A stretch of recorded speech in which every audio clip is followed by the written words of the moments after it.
할렐루야, 양의 문이 되시는 주님께서 지나간 밤도 우리들의 영혼과 가정의 문빗장을 잠가주셔서 영적인 또 육신적인 도적이 침노하지 못하게 하시고 고이 품어주시고 평안한 안식을 주셨던 것을 감사를 드립니다. 이 아침에 우리 하나님 앞에 찬양 드리시면서 새벽제단으로 나아가시겠습니다. 함께 부르실 찬송은 252장 통합찬송가 184장 나의 죄를 씻기는 찬양하시겠습니다.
오늘 함께 나누시는 말씀은 누가복음 13장 1절에서부터 9절까지 말씀 되겠습니다.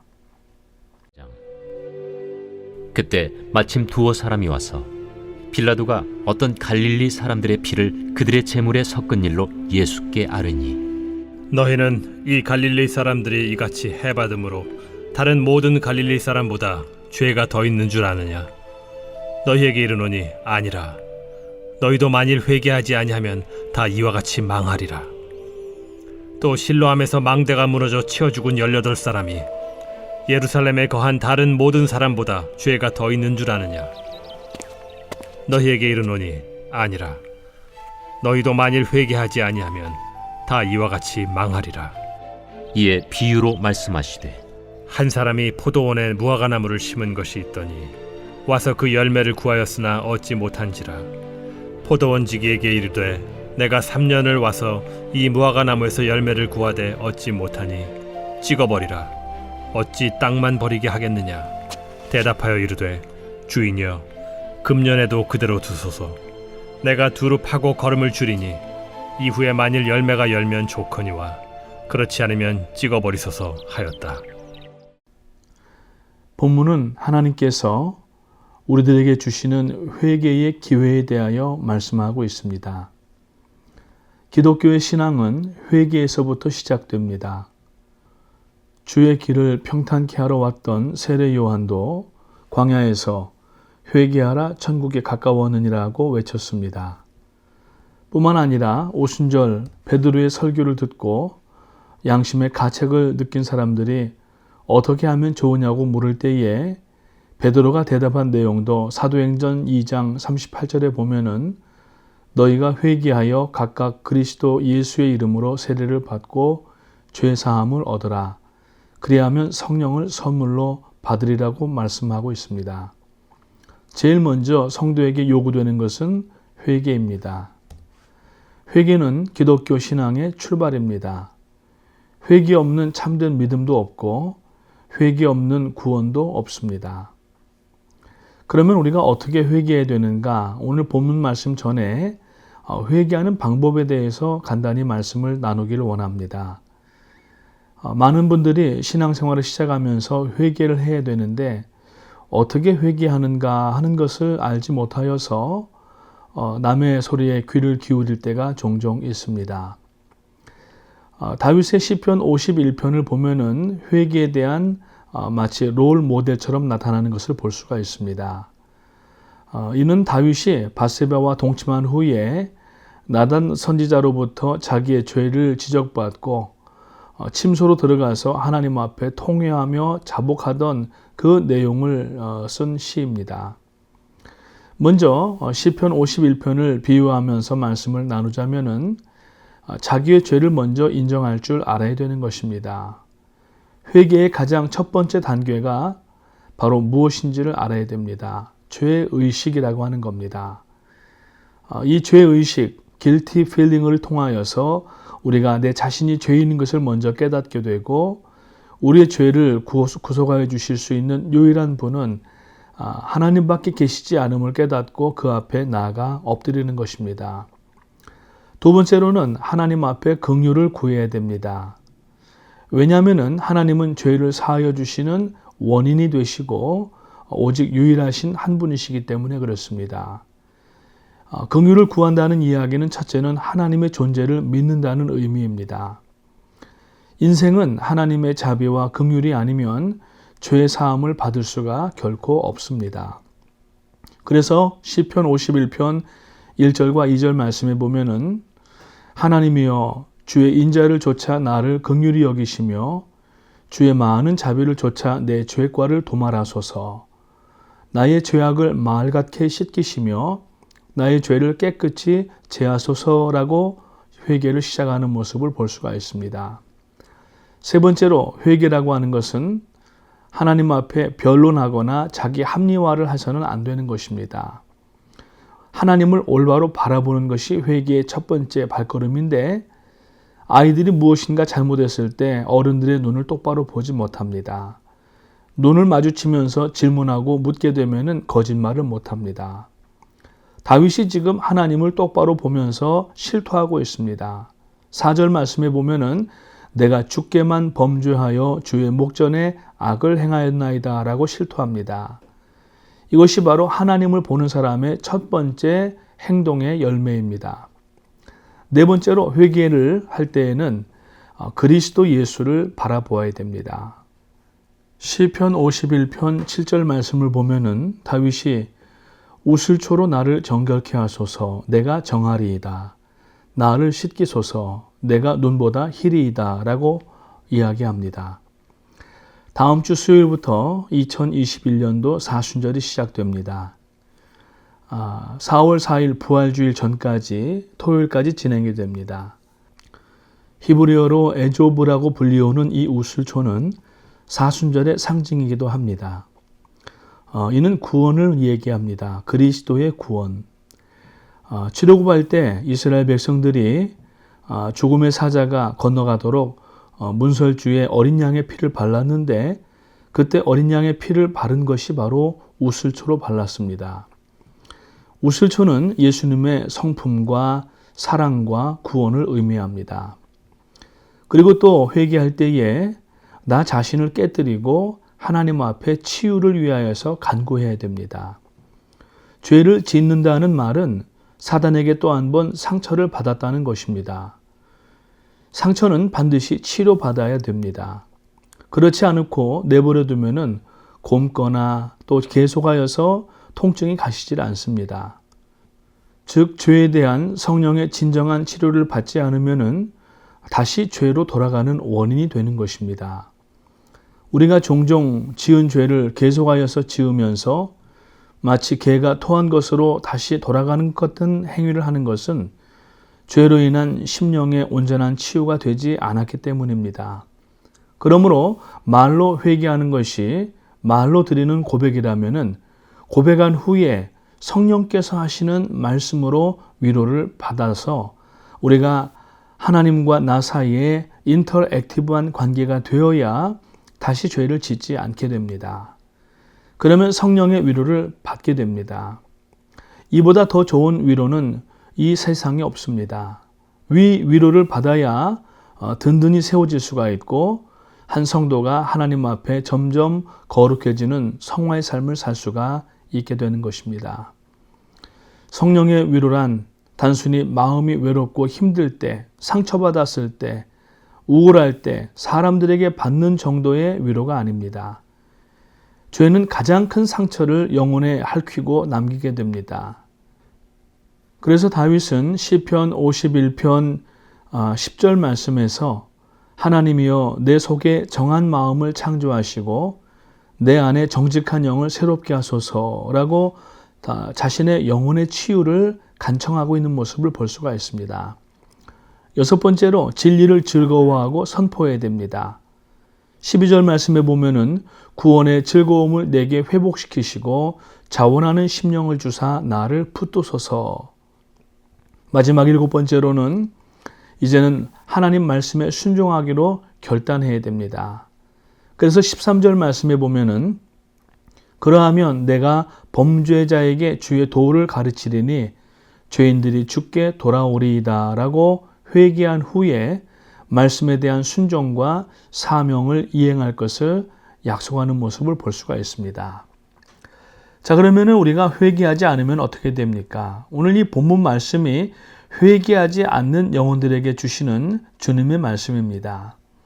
본문의 배경은 예수님 시대 당시에 이 빌라도 총독이 로마의 신들에게 제사를 드리면서 몇몇 갈릴리 사람들을 죽여서 그 피를 자신의 제물에 섞은 일이 있었던 것을 이야기를 합니다.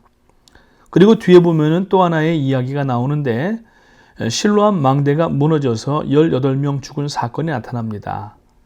이 사건 둘을 통하여서 예수님께서 이스라엘 백성들에게 회개를 촉구하시는 장면을 볼 수가 있습니다. 그리고 나서 열매 맺지 않는 무화과의 나무를 비유하는 말씀을 볼 수가 있습니다. 첫 번째로 당시는 이 로마 정권 아래에 있던 시대였습니다. 사람들은 그리스도와 로마의 주신인 제우스에게 제사 행위를 했습니다. 특히 빌라도가 드리는 제사의 특징은 유대인을 죽여서 그 피를 자신들의 제물에 섞어서 드리는 것이었습니다. 오늘 1절에 나와 있습니다. 사람들이 그 비극적인 일을 예수님 앞에 지금 고하고 있습니다. 당시 유대인들의 일반적인 개념은 사람이 몹쓸병이 들거나 예상치 않게 죽임을 당하면은 그 원인이 당사자에게나 혹은 그 부모에게 죄가 있어서 연유된 것이라고 생각했습니다. 예수님은 능력이 많으시니까 이 빌라도의 악한 행위를 막아달라는 그러한 내용이기도 했습니다. 그런데 예수님의 관심은 전혀 다른 곳에 있었습니다.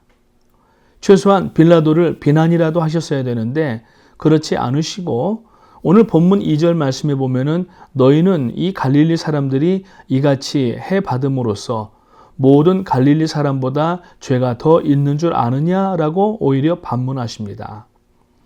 불합리하고 악한 빌라도와 그 정권 아래 악한 자들의 횡포에 대해서는 마치 별 관심이 없는 듯한 대답을 하시는 것 같습니다. 그리고 또 실로암 망대가 하나 있었는데 무너져서 18명이 죽었습니다. 우연한 사고나 어떤 자연재해 같은 그러한 모습이기도 합니다. 유대인들은 그 죽은 사람들이 자신이나 조상의 특별한 죄 때문이라고 생각을 합니다. 그런데 본문 5절 말씀에 보면은 예수님께서 너희도 만일 회개치 아니하면 다 이와 같이 망하리라고 말씀하십니다. 주님께서는 지금 살아있는 유대인들의 회개에 대하여서 관심을 가지고 계시는 겁니다. 회개란 자신의 죄의 성품을 따라 살던 길을 떠나서 하나님께로 돌아오는 방향 전환입니다. 내가 지금 살고 있는 인생이 잘못되어 있지 않은가 하는 것을 알고 하나님께로 돌이키는 것입니다. 단순하게 감정적으로만 뉘우치는 것이 아니라 하나님 앞에 자기 자신의 죄인임을 깨닫고 그리고 돌아와야 된다는 말씀입니다. 이 당시 유대인들은 자신들은 율법을 지켜왔고 이방인들과는 다르게 하나님을 공경하고 의롭다고 착각을 했습니다. 이것이 바로 외식과 위선으로 자기 자신들을 포장해오고 있었던 것입니다. 그래서 주님께서는 앞에서 하신 말씀을 마치시고 난 후에 무화과 나무의 비유를 하십니다. 포도원에 무화과 나무를 심었는데 나무가 열매를 맺지 못했습니다. 여기서 포도원 주인은 하나님이시고 과원지기는 예수님이시고 무화과 나무는 이스라엘 민족을 상징하고 있습니다. 주인이 3년을 기다려와서 무화과 나무에서 열매를 구하였지만 얻지를 못했다는 것입니다. 이것은 나무 심은 지 3년이 아니라 나무가 열매를 맺을 수 있는 적정한 시기가 지난 지 3년이 됐다는 의미입니다. 이것은 이스라엘 민족이 하나님께로 돌아올 때가 지났음에도 불구하고 아직까지 회개의 열매가 없다고 하는 주님의 말씀입니다. 그래서 7절 말씀에 보면은 주님께서 어찌 땅만 버리겠느냐라고 말씀을 하시면서 아예 나무를 찍어버리고 다른 나무를 심으시겠다고 말씀하십니다. 그러자 8절과 9절 말씀에 보니까 과원지기가 간구합니다. 금년에도 그대로 두소서 내가 두루 파고 거름을 주리니 이후에 만일 실과가 열면 이원이와 그렇지 않으면 찍어버리소서라고 대답을 합니다. 이스라엘에게 시간을 더 주어 회개하고 돌아올 수 있도록 해달라는 간구의 말씀입니다. 물론 포도원 주인은 그 청을 들어주었던 것입니다. 오늘 이 본문 말씀을 나누면서 이 비유가 꼭 이스라엘 민족들만 위한 것이겠는가 하는 것을 우리는 살펴보아야 되겠습니다. 혹시 나를 위한, 우리를 위한 말씀은 아니겠는가 하는 것입니다. 성경은 보편성이 있고 일반성이 있습니다. 이것은 읽는 사람들이 이 말씀이 나를 위하여서 쓰여졌구나 하는 것을 깨달으라는 얘기입니다.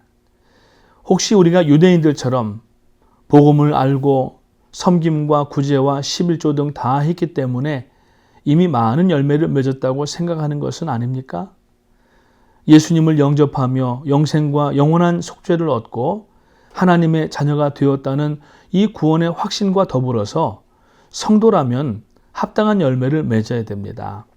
열매를 맺으려면 먼저 가지가 나무에 붙어 있어야 합니다. 즉 말씀에 대한 순종과 행동의 여부입니다. 그래서 요한복음 15장 4절 말씀에 보면은 주님께서 내 안에 거하라 나도 너희 안에 거하리라. 가지가 포도나무에 붙어 있지 아니하면 절로 과실을 맺을 수 없음 같이 너희도 내 안에 있지 아니하면 그러하리라고 말씀하십니다. 이것은 주님과 지속적이고 개인적인 깊은 교제가 없으면은 열매를 맺을 수 없다는 말씀입니다. 말씀과 기도를 통하여서 예수님과 개인적으로 교제를 가지는 일은 아주 중요합니다. 그래야 우리의 인격이 예수님을 닮아갈 수가 있습니다. 그래야 우리를 통하여서 복음이 다른 사람들에게 전해질 수가 있습니다. 나는 죽고 예수님께서 내 마음의 주인이 되지 않으시면은 내 인격적 변화나 복음 전파의 기적이 일어나지 않는다는 이야기입니다. 예수님을 마음에 영접한 지 수년이 지났음에도 불구하고 아직도 내 인격이 변하지 아니하고 복음이 전해지지 아니한다면은 혹시 잎사귀만 무성하고 열매가 없는 무화과 나무의 모습이 아닌가 우리는 돌아보아야 되겠습니다. 더 이상 시간을 미루지 마시고 본문 말씀이 지금 나에게 하시는 말씀으로 인정하시고 우리는 지금 하트 체크할 필요가 있습니다. 내 심장은 주님을 향하여서 뛰고 있는지, 지금은 건강하게 뛰고 있는지 하나님 말씀 앞에 자기 자신을 돌아보는 시간 되시기를 축복합니다. 오늘은 우리의 남은 삶의 첫날입니다. 그러나 어쩌면 마지막 날일 수도 있습니다. 그렇다면 오늘은 회개할 마지막 기회가 되는 날입니다. 회개를 미루지 마시고 날마다 주님과 가까이 나가시는 우리 모든 프라미스 가족 여러분 되시기를 주님의 이름으로 축복합니다. 기도하겠습니다. 사랑과 은혜가 충만하신 하나님 은혜를 감사합니다. 오늘 저희들이 본문 말씀을 통하여서 저희들 안에 마치 이 이스라엘 백성들처럼 열매를 맺지 못하게 하는 습관적인 죄들이 있는가 돌아보게 하시고 오늘 저희들이 자기 의에 빠지지 아니하고 하나님 앞에 낮은 모습으로 회개의 자리로 나가는 성도가 되게 하여 주시옵소서. 오늘 말씀을 나누면서 성령께서 생각나게 하신 죄의 습관과 기억들을 다 버리고 회개하게 하시고 이제는 결단하여서 성령의 참된 위로를 받게 하시고 영혼이 치유받게 하셔서 다시는 죄로 돌아가지 아니하는 성도의 삶이 되게 하여 주시옵소서. 이 결단과 행함이 오늘 계속 지속될 수 있도록 도와주시고 오늘도 저희들을 붙들어 주시고 성령 하나님 인도하여 주시기를 원하옵나이다. 오늘도 육체의 질고와 연약함과 또 고난으로 고통당하는 분들이 있습니다. 그 심령을 어루만져 주시기 원하옵고 이 땅에 그 무엇도 채워줄 수 없는 그 마음에 성령 하나님께서 말씀으로 위로하시고 새로운 능력으로 덧입혀 주시옵소서. 오늘도 승리하는 하루가 되게 하시기를 간구하옵고 감사를 드리오며 예수님의 이름으로 기도합니다. 아멘. 하늘에 계신 우리 아버지 이름이 거룩히 여김을 받으시오며 나라가 임하시오며 뜻이 하늘에서 이룬 것 같이 땅에서도 이루어지이다. 오늘 우리에게 일용할 양식을 주옵시고 우리가 우리에게 죄 지은 자를 사하여 준 것 같이 우리 죄를 사하여 주옵시고 우리를 시험에 들게 하지 마옵시며 다만 악에서 구하옵소서. 나라와 권세와 영광이 아버지께 영원히 있사옵나이다. 아멘. 오늘 함께 나누신 말씀을 돌아보면서 기도하는 시간을 갖겠습니다. 혹시 내가 무화과 나무와 같은 신앙생활을 하고 있지 않은가 돌아보시고 주님 앞에 깨닫게 하시고 회개하게 하시고 그래서 남은 오늘부터의 모든 날들이 하나님의 영광을 위하여서 살아가는 날이 되게 하여 주시옵소서. 기도하시고 몸된 교회를 위해서 기도합니다. 담임 목사님 건강과 영력과 또 지혜를 도와주시기 원합니다. 기도하시고 원로 목사님 교회를 위하여서 지금도 계속 기도하고 계시는데 건강 허락하여 주시고 하나님께서 능력을 더하여 주시옵소서. 기도하시고 우리 모든 장로님들 또 우리 리더십들에게 하나님께서 영감을 더하여 주시고 코로나 기간 동안에 온 교회가 한 마음이 되어서 전진해 나갈 수 있도록 주님 붙들어 주시옵소서. 온 교회가 참 함께 기도하며 나갈 때에 오늘도 풍성한 열매를 맺어서 하나님께 영광 돌리게 하여 주시옵소서. 우리 주여 세 번 힘차게 부르짖고